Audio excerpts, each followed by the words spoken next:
What's going on, guys? The Comics Kid 2099 here. Welcome to day 360 of the 365-day graphic novel review challenge. Today, I want to talk to you about Earth 2, World's End, Volume 1. This is the first 11 issues of the 26-issue mega event called World's End. This is by a whole slew of people. Daniel H. Wilson, Margaret Bennett, Mike Johnson, Jorge Jimenez, Eddie Barrows, Eber Ferreira, and Tyler Kirkham. And this volume offers some context to some of the events that were happening in Volume 6 of the main Earth 2 series. If you'll recall, I really did not like Volume 6 that I talked about yesterday. It was just a whole lot of new characters being introduced in that volume that weren't in the previous 5 volumes, and they didn't actually have a whole lot to do with what was going on in that volume. This actually offers quite a bit of context to what was going on there, but that volume is still terrible, and this volume is still terrible. I don't think I can say anything good about this book. There is nothing good here. This is just 11 issues of solid action. The characters are all very vapid and shallow. None of them actually have any character arcs or character growth throughout 11 issues here. I haven't read any of Volume 2 of World's End, but I can almost tell you right now that I think this 26-issue event could have been condensed down to about 12 issues. I don't think that there's enough stuff of consequence happening here to warrant this being a 26-issue series. I cannot believe that people were paying money for this, especially for 26 months. Even if it was double shipping, if it was 2 issues a month, I still have trouble believing that people were invested in this for that long. This is just insane how awful this book is. Like I said, this does kind of provide some more information about what was going on in Volume 6. For example, in Volume 6 of the main Earth 2 book, we had an issue where Dick Grayson and Barbara Gordon, they are married and they're in a refugee camp, and then they are trying to escape the refugee camp, or they're trying to get to the refugee camp, I don't remember. That is an ongoing subplot here, and it doesn't really go anywhere. Every now and then we flash forward to them. Their subplot never intersects with any of the other characters that are in this book. They're just there. And then we also have John Constantine. He's introduced here, and I don't know if he's the Earth 2 version of John Constantine or not. At one point he says he wants to get back home, but since Terry Sloan is apparently not from Earth 1 or Earth 2, he's from some other place.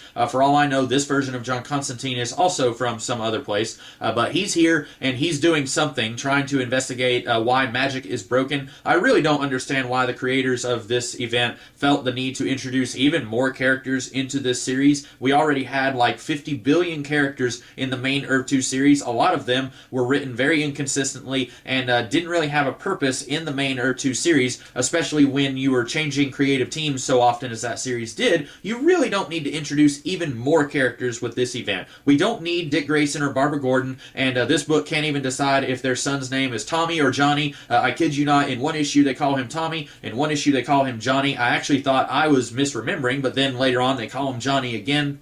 There's a whole lot of that going on here. At one point they call the Atom, Al Pratt, they call him Captain Atom. Now, the Atom is a very different character than Captain Atom, and I thought, okay, maybe I'm misremembering. Maybe his rank in the World Army is Captain. No, later they call him Sergeant Pratt, so he's not a captain. This book, it cannot even remember basic character stuff like that, and if that was the worst of it, if it was just minor inconsistent things like that, like they misspell a character's name every once in a while, or they accidentally call Sergeant Atom Captain Atom or something like that, I could maybe give it a pass. But 11 issues, guys, and nothing of consequence happens. This book is just bad. At the very end of this book, we have Mr. Miracle and Fury. She's back. Remember, she just kind of vanished without any trace in the earlier series. I think the last time we saw her was at the end of Volume 3, and so in 4, 5, and 6, we didn't see Fury at all. We did see Mr. Miracle and Barda a little bit. Actually, I don't think we saw Barda either in the main series. We saw Mr. Miracle enslaved by Bedlam, but now all three of them, Fury, Barda, and Mr. Miracle, they're together in this book, and seemingly they are free of any mind control that was on them. Mr. Miracle was being mind controlled by Bedlam. Fury was being brainwashed by Steppenwolf, and of course he died back in, I think, Volume 3. But then in theory, even though Steppenwolf was dead, his brainwashing on Fury wouldn't have just gone away. So she should have still been an ally of Darkseid, but then she's trying trying to get out of Darkseid's control, but she needs the Mother Box to do it, but somehow she wants to be free of Darkseid's control even before the Mother Box purifies her. It's all just badly written. But anyway, they're here, and they're allied with Mr. Terrific and Terry Sloan and Commander Khan of the World Army. And remember how way back in the beginning of this series, in Volume 1 of the main Earth 2 book, how Mr. Terrific, he saw a possible future where Terry Sloan was going to kill him. Yeah, that's been completely forgotten. There is a whole lot of stuff that this book has just completely ignored from the main series, and then there's subplots that it is trying to bring back. For example, why Sam Zhao was killed. Sam Zhao was the almost fiance of Alan Scott, and Alan was investigating that. Sam's father said that Sam was the target of that train being blown up, and we never found out why. Alan Scott never found out why, because he kept being distracted by all this other stuff. And then we find out here that apparently Sam was aware that Terry Sloan was a scumbag, and Terry Sloan was doing business with Alan Scott. This was before the Darkseid invasion 5 years earlier, and so Sam, he alerts Batman, and apparently he also alerts Jimmy Olsen. Then Batman, this is Bruce Wayne we're talking about, he takes Jimmy Olsen to the World Army, and then they put him in suspended animation, and we see in Volume 4 that he'll get taken out of suspended animation. And then apparently Terry Sloan was actually trying to invite Apocalypse and their army from Apocalypse to Earth. I don't really like that revelation. This is something that goes back to the Future's End tie-in that was in, I want to say, Volume 4 of the main Earth 2 series, that Terry Sloan is not a native of Earth 2, and we don't really know where he's from. This I don't like. I like the idea that Terry Sloan is a native of Earth 2, and he's trying to fight against the Apocalypse invasion, and then he does some really horrible stuff to try and save Earth 2. That was what I like.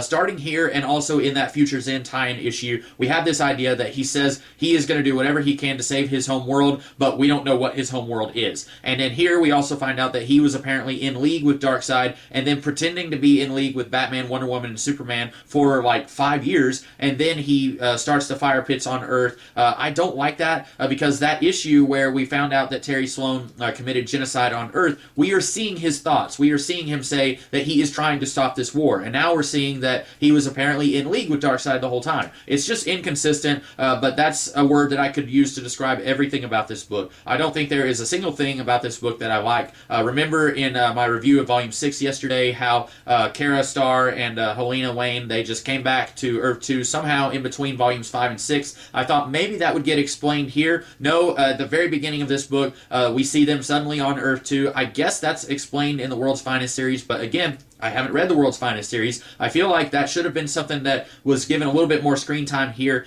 Basically, this book is just awful. It's all plot, no character. There are way too many characters here for them to have any presence in the screen, because once you get a little bit of time with Alan Scott, then we flash forward to Jay Garrick, and then we flash over to Dr. Fate. He's mentioning how he's looking for a new wearer for the helmet, and that's something that happens in Volume 6. This is one of those things where you can't read Volume 6 without reading World's End, and you can't read World's End without reading Volume 6 of Earth 2. And I don't know why you would want to read World's End if you weren't already reading Earth 2, but let's say maybe you saw the cover of this book and you thought, that looks cool, I want to read that, but you haven't read any of the previous volumes of Earth 2, and so you read this. This is not going to make any sense. Remember the Furies that were introduced in Earth 2 Volume 6. They had one issue that kind of showed their origin story, and then we never saw them again in Volume 6. Here, we see them, but there's nothing there. Their characters are very blank and very shallow. They're more interesting in Volume 6 because we get to see their origins. We get to see what makes them tick. A couple of those characters were actually kind of interesting, and I would have liked to have seen them more if we got something with them in that book. But here, we don't know anything about them, but they're doing stuff here.